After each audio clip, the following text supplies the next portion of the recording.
You wanted the best. You've got the best podcast. The hottest podcast in the world. The Chris Voss Show, the preeminent podcast with guests so smart you may experience serious brain bleed. The CEOs, authors, thought leaders, visionaries, and motivators.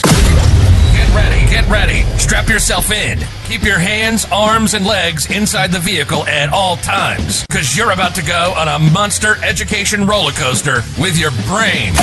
Now, here's your host, Chris Voss. Hi, folks. Chris Voss here from thechrisvossshow.com. thechrisvossshow.com. Oh, my God. We hired an opera singer to do the bit now. After 15 years, somebody else does it. So, yeah, we went out and hired a opera singer, and she does a pretty good job of it, I think so. Yeah, the main thing is I can't talk over. Ooh, I like that. Yeah, there you go. Isn't it splendid? It's very operatic too, and so it brings a bit of class to the show. Since I lack any of it, thanks for coming on the show, my wonderful friends and audience. We certainly love you. For 15 years, we were bringing you the most brilliant minds, the smartest people, the billionaires, the CEOs, the authors, the brilliant Pulitzer Prize winners, people who advise presidents, astronauts, you name it. Everybody has been on the show pretty much when it comes down to it. In fact, there's a joke there. I don't know. It's kind of the same people who's dated. I don't know, some of those famous singers. I think I'm thinking of one, but anyway, I've yet to have her write a song about me yet because we haven't dated yet. But I hear I'm in line. Anyway, guys. Taylor Swift. That's who I'm thinking of. You know, she always writes all her songs about her ex-boyfriends. And there you go. But she's busy with an NFL player right now. Good for her.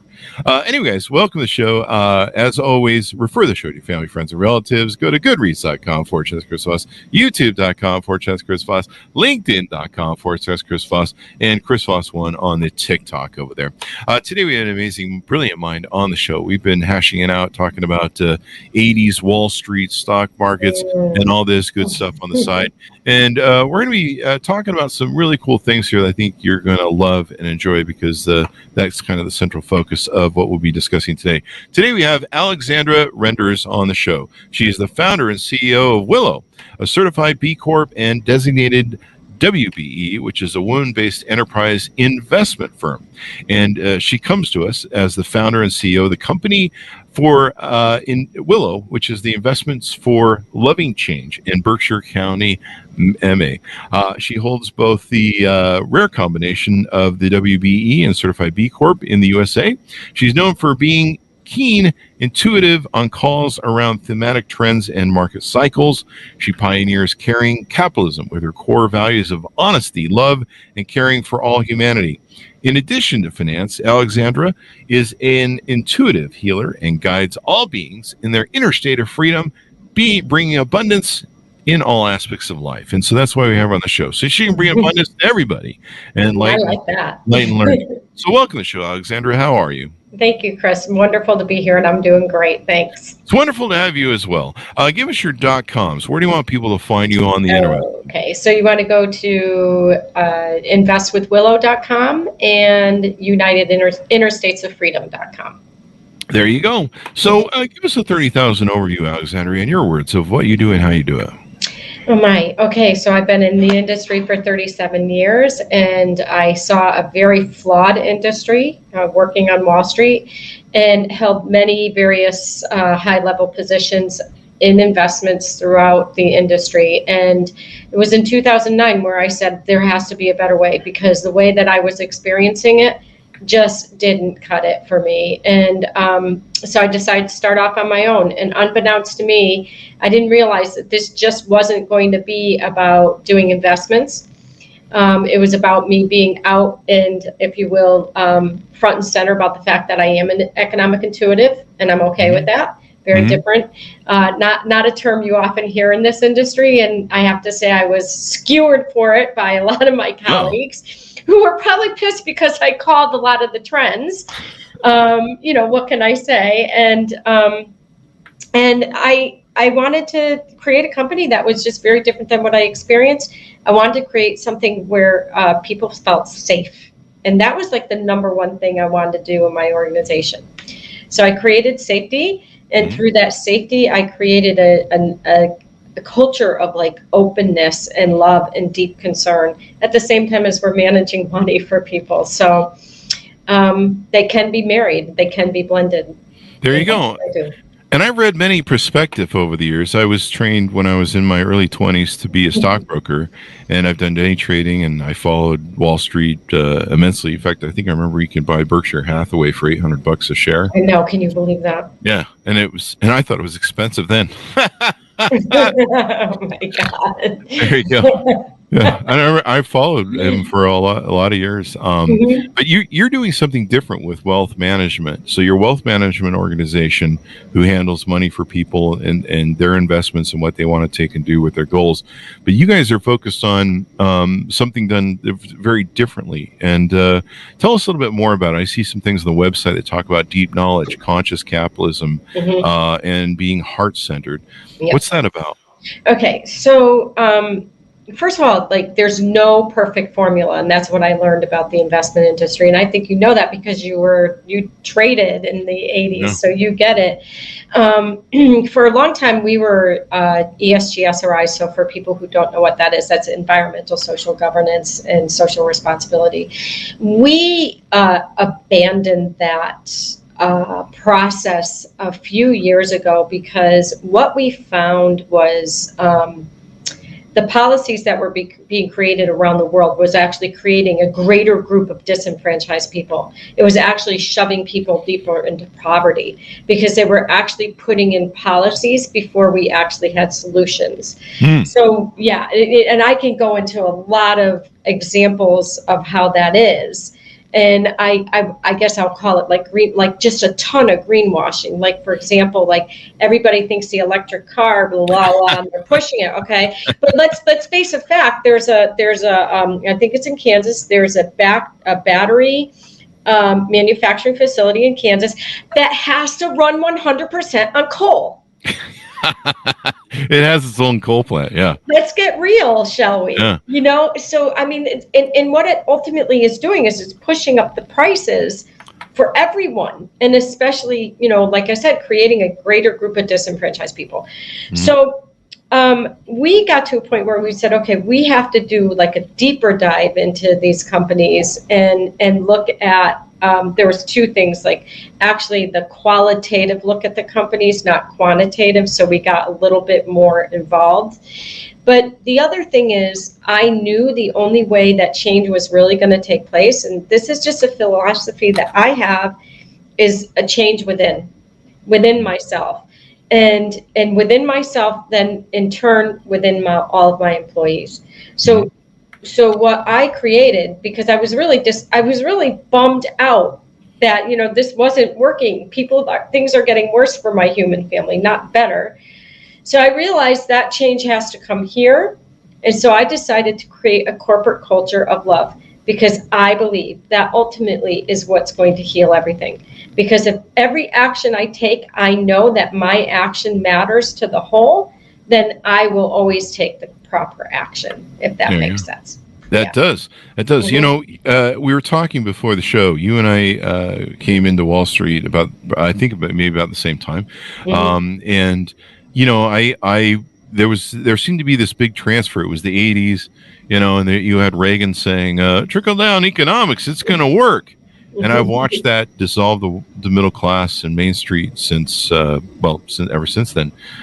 You know, we saw the greed is good era, the Ivy-Bioskis that famously quoted that, and then went to jail for what was it called? It was called what was it called? Where you background trade? Inside trading, you mean? Inside trading. There you go. There you go. Yeah. And you know, the Michael Milkins and all that sort of stuff that went down. Gordon Gekko. There you go. And so much of that went on, and it seemed to be, in my mind, because I was very young, I was coming of age, and I was just entering the job market, and I was looking at, you know, my father, who grew up with the IBM sort of era, who was like, you work for a company all your life, you get the gold watch, and you get the retirement, and the 2-picket fence, and the 2-week, you know, and it seemed to be, you know, unions were under attack. The new way to jump your stock price was to lay off people And so people kind of became this, laying off people, we kind of came like this thing. It's like, hey, if your company really sucks and you're doing awful, just lay off a bunch of people. And Wall Street will love it. Yeah. Yay. And I think even, what is it? I want to say Diamond, but the head of Jamie Dimon. Jamie Dimon, has even said, hey, we kind of went a little too far on the whole spectrum of focusing too much on investor returns as opposed to just building solid companies. I'm not sure how well he really believes in that or spouses or cares, but it sounded good on paper, I guess, from the PR aspect of it. And so we do kind of live in this environment, but there is a lot of change going on. Like you said, we've had several different professors on the show that have talked about the greenwashing element, about how there's a lot of BS that's out there about green elements. We have people on the show just recently that were talking about how, new employees want to work for companies that seem to be more compassionate, seem to be caring about different things, how people are treated, how the environment's treated, and things like that. So it sounds like you're on the cusp of something that, is kind of coming of age. I so believe in it. And I have to tell you, when I did this, when I decided to kind of just come out of the closet with this, and I think it was like 3 or 4 years ago, I remember I said, I want to create a culture of safety, love, self-development, because everybody here is required to actually do their inner work. And of course, the change for the better good. And I remember when I first announced this, people said to me, oh, that's so idealistic. It's impossible, blah, blah, blah.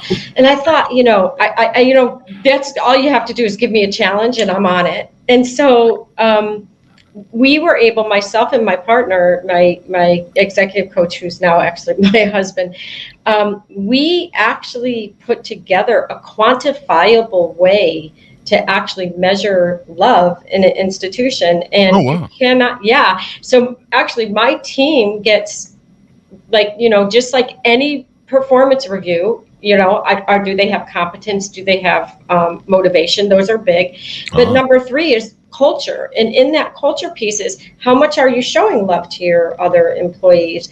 And it grades it in 4 levels. And it's the same thing with safety. How are you showing safety in the organization? And I'm not talking about physical safety. I'm talking about, emotional safety. And that would come up by way of conflict. If any conflict comes up, because conflict is going to happen, right? Yeah. Definitely. How are we going to deal with that? I'm telling you, these people here know how they are, how do I say this? Highly competent communicators, especially when it comes to conflict, because we put the money and energy and time into that. Yeah. So you basically, you would say you're bringing spiritual principles to capitalism? Absolutely. That's, at the core, I had to sit with it and say, that's what I do. And then, that's the other company I have, Inner States of Freedom, is my husband, my partner, and we work with, and he's a very decorated executive coach from Belgium who's worked with a lot of big organizations. And I have to attribute a lot of my courage to come out with this was through the individual work that I did with him, that I literally had to get over my fear of rejection. Because when you tell people in the Wall Street firm, I want to bring love to business, they're like, this woman is completely baked. But you know what? One thing I'm going to say about me, I'm always ahead of the curve. And if I just get over it and do it, like tiny homes, for example, I knew that was going to be a trend many years ago. The tech bubble, financial crisis, I told you, I called both of them before they happened. I have the ability to see trends. I'm all about pattern recognition, okay?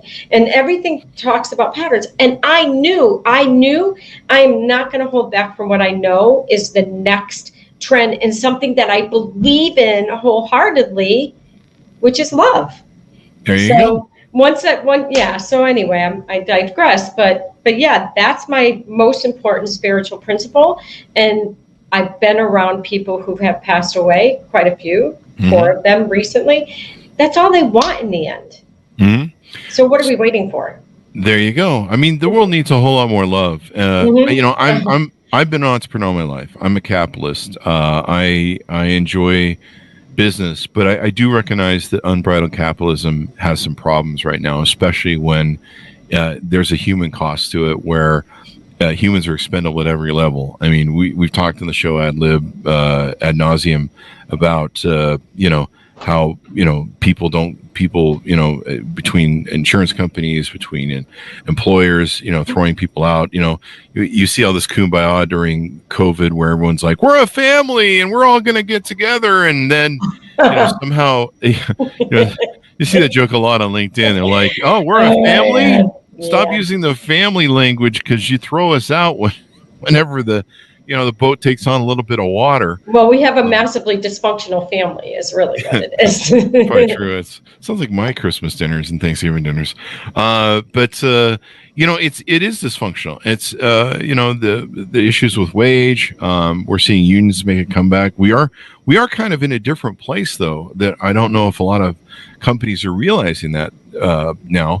But a lot of the baby boomers and the Gen Xers, late Gen Xers, have left the job market, and we actually have a want for employees, and we're going to have a want for employees. It's going to get worse. One of the things I was reading, I think it was in the New York Times, the Wall Street Journal, a bit ago, was that for every 7 baby boomers that are retiring, that have lifetime of skill work, that you can pay them really good money for, and they're masters of their trades, there's only one person replacing them, and they're a newbie who doesn't have any of the experience.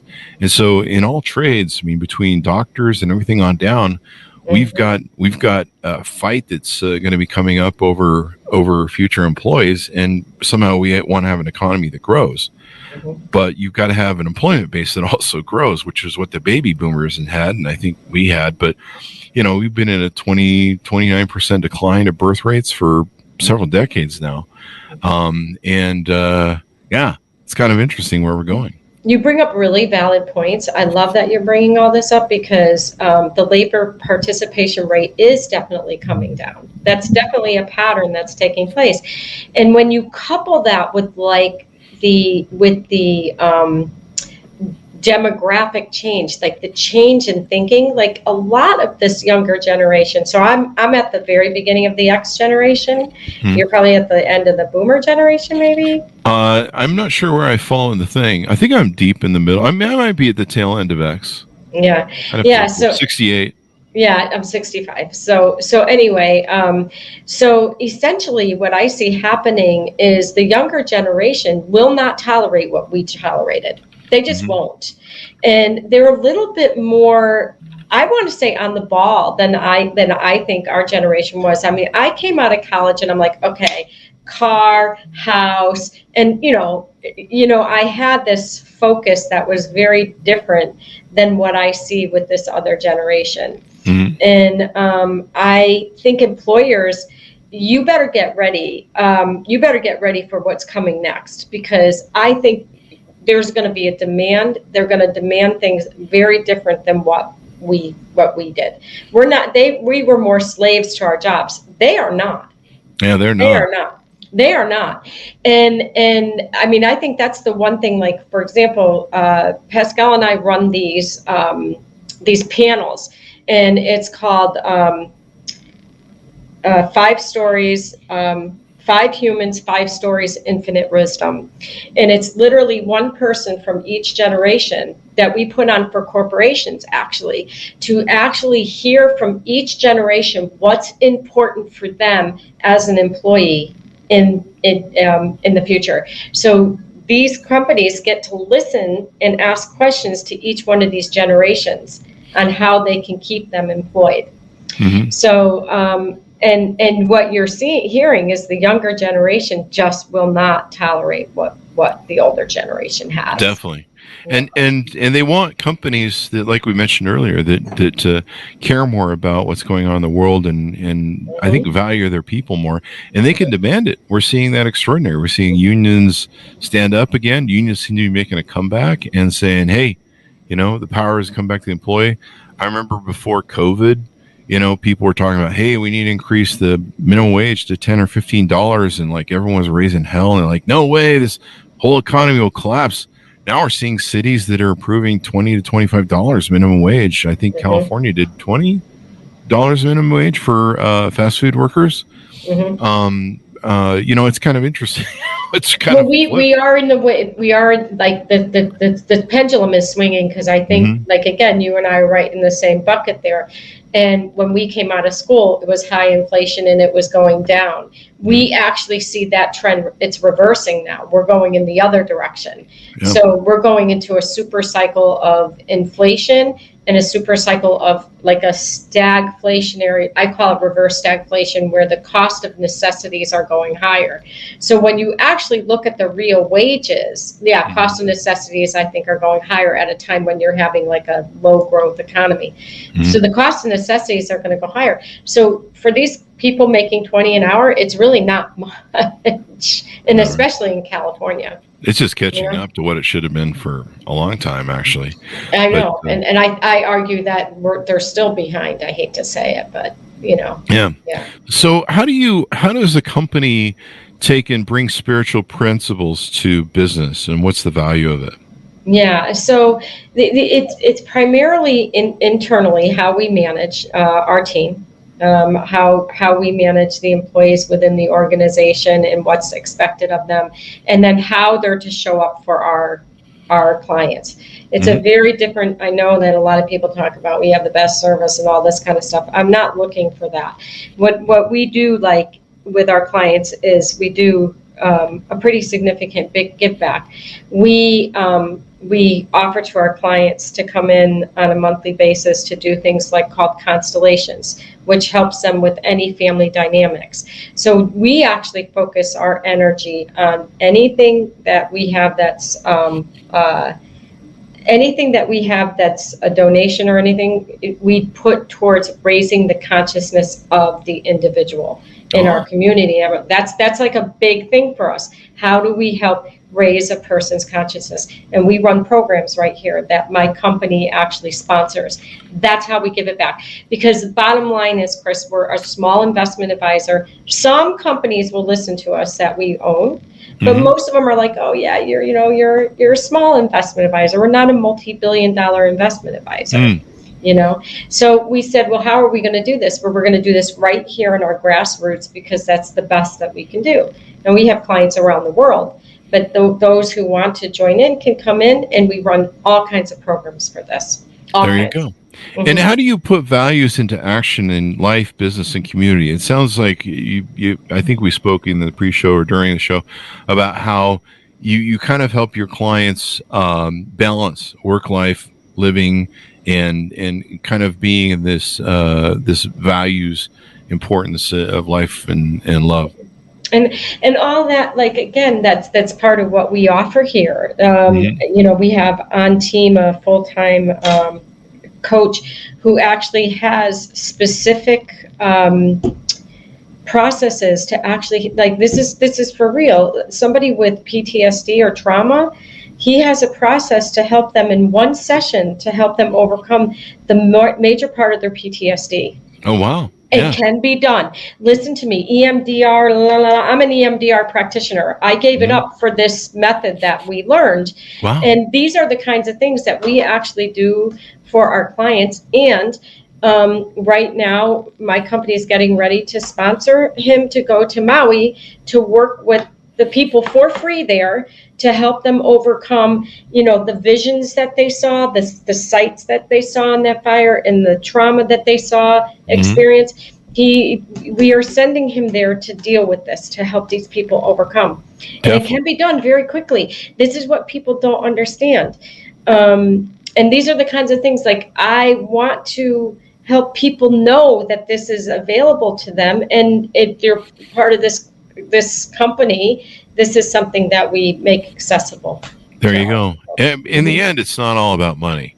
I mean, we've all made money, and I remember when I first became successful at 30, I kind of reached that "is this all there is" moment, and I was like, everyone hates me. Everyone likes me for my money, but my life is a mess. I mean, all it did was amplified what a horrible kind of.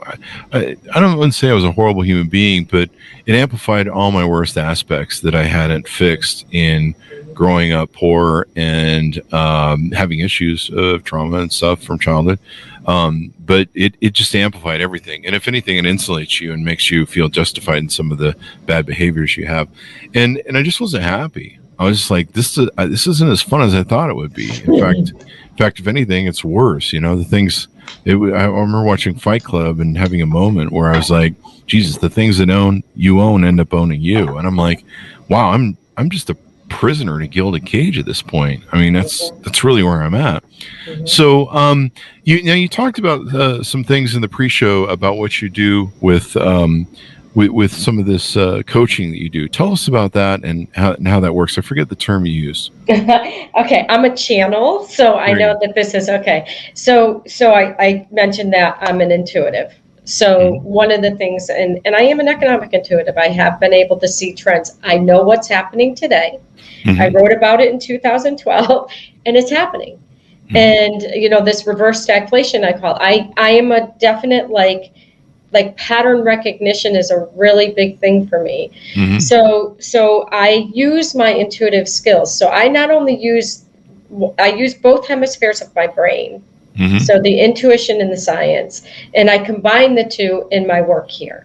The other thing that I do is, because I have been a healer for really, I say, all my life, and I sometimes think that that's really what I am as a healer. I just happen to do investments too. And one of the things that I do is I have sight. I have this ability to see inside a person. It's not always comfortable, to their shadows. So you talk about like the trauma you experienced as a little boy, for example. We all have something. And my sight actually has the ability to link what is going on for someone to a pattern. So I'm going to give an example. A woman who came to one of my channels, so I do it for groups of people, and you can ask any question you want. She said, I'm really bothered by a lot of stuff at work, and I really don't know what's going on, and I'm just feeling all these feelings. I go in, I'm just not feeling good, and la, la, la. And so the channel came through and said, oh, that's because you're picking up on an emotion every time you walk into that building. And do you know what that emotion is? It's either mad, sad, glad, or scared, because those are the 4 emotions. And she said, and I knew which one it was. She's like, oh, anger. And I said, of course, anger. And especially women are not in touch with their anger. And it's really important for women to get in touch with their anger. And it's really important for men to get in touch with their sadness and their fear.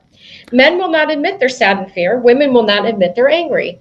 Okay. Yeah. And when women admit they're angry, we will not have war. And when men admit that they're scared and they're sad, they will get the recognition and the support that they need, because there's a lot of burden on men right now. And I think I feel deeply for what the males are going through in our society right now. They do not get the support to be able to have that vulnerability. So anyway, through the channel, it said, this is what you need to do. You need to write on a piece of paper all the reasons why you got ripped off in your life. I could see clearly it had something to do with her as a little girl. I could see she grew up in an alcoholic family. It was very clear through my sight. Yeah. So I said to her, because I was coaching with this company, and this is, a woman who worked there. I said, please get on a piece of paper and write out all things. She contacted me. She couldn't sleep that night after the channel. She said she wrote 5 pages of, now she's in her 40s, so she's been holding this in for a long time. She wrote 5 pages of all the things that happened to her as a little girl that she got ripped off with, that made her pissed.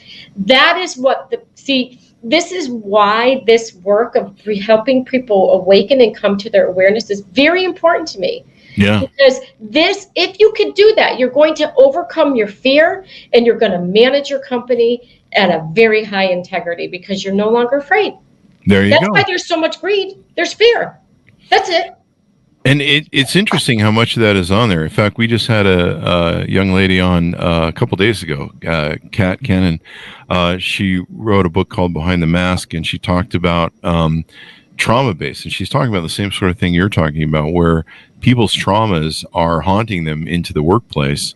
And we need to recognize and help people with that. If you're building teams, or if you're a leader, this more heart-centered thing. And this seems to be becoming more popular as we go through it, and people are starting to realize that, hey, it's not all about doing the work and going through the motions of work and maybe doing something you're just passionate about, finding stuff that you love, but also, healing the wounds from your childhood so you can overcome them and not be suffering from trauma. And the beauty,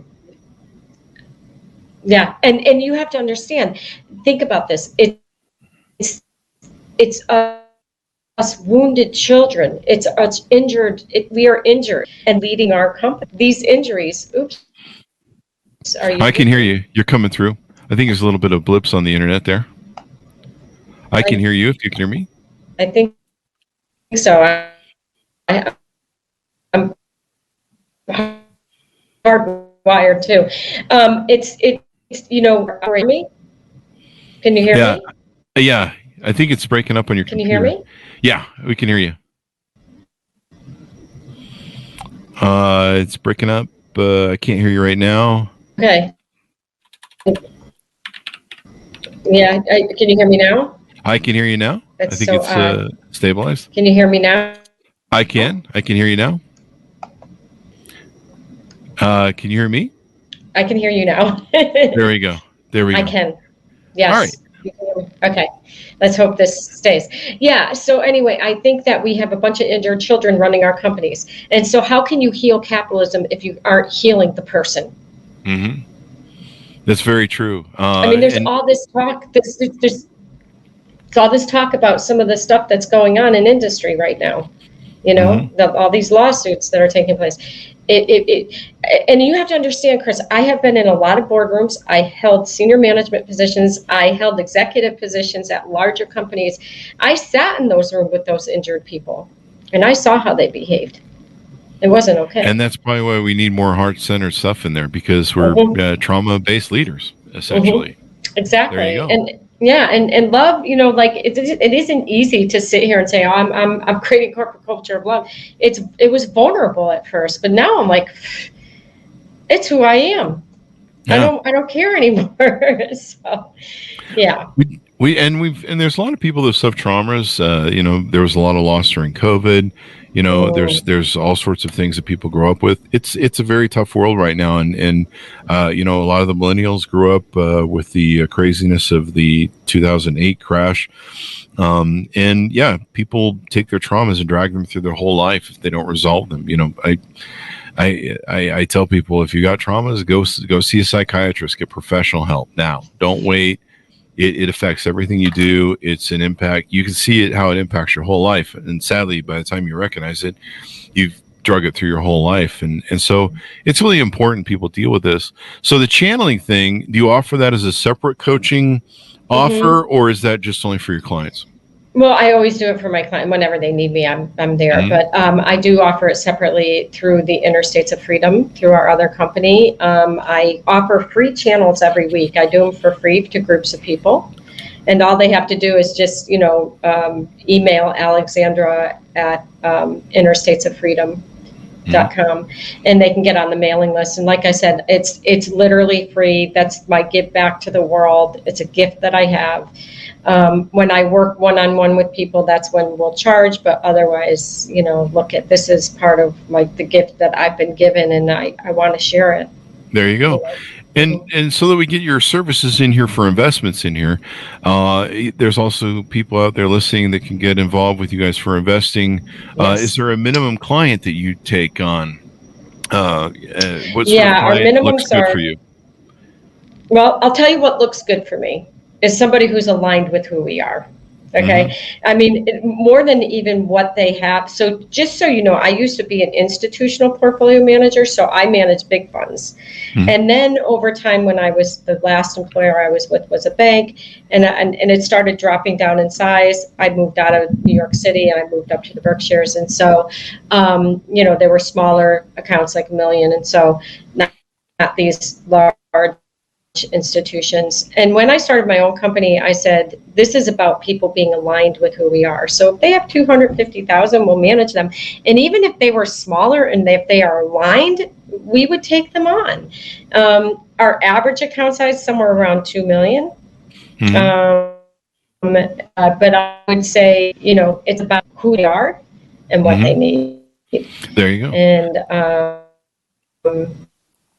there you go. And, I think it's breaking up again on us. It's not when they call it. And so you guys handle investment management, coaching for empowered living for individuals, comprehensive IRAs, taxable accounts, trusts, and more, full picture financial planning, using your money through proactive proxy voting. You also do for companies and nonprofits retirement plans, and learning to lead with heart and Excel. So really cool stuff, and you know, something where you feel like you can change the world and improve the quality of the world, as opposed to just trying to get rich and scrape the world for everything it possibly can. It sounds like. That's my motto. That's where I am in my life. Yeah. There you go. It's a good life. And so when people want to reach out to you and see if you guys are a fit, how can they do that? Okay, Alexandra at Invest with Willow. You can also go to www.investwithwillow.com. And then also Alexandra at innerstatesofreedom.com. And that's for the channel work. And to get on our list for free channel, they can come there. There you go. Well, Alexandra, it's been wonderful to have you on. Thank you for coming on. We really appreciate it. Chris, thank you so much. I'm sorry, I'm hardwired. I'm not sure what's going on here, but sorry for the interference. Thank you so much. We'll edit it out in the end. That'll fix it. So these things happen with computers. But it's wonderful to have you on. I'm glad companies like yours are out there trying to change the world and improve the world. And thank you very much for that. Thanks to our audience for tuning in. Go to goodreads.com/Chris Voss, LinkedIn.com/Chris Voss, YouTube.com/Chris Voss, and all those crazy places on the internet. See you next time, and take care. And that should have us out. There you go.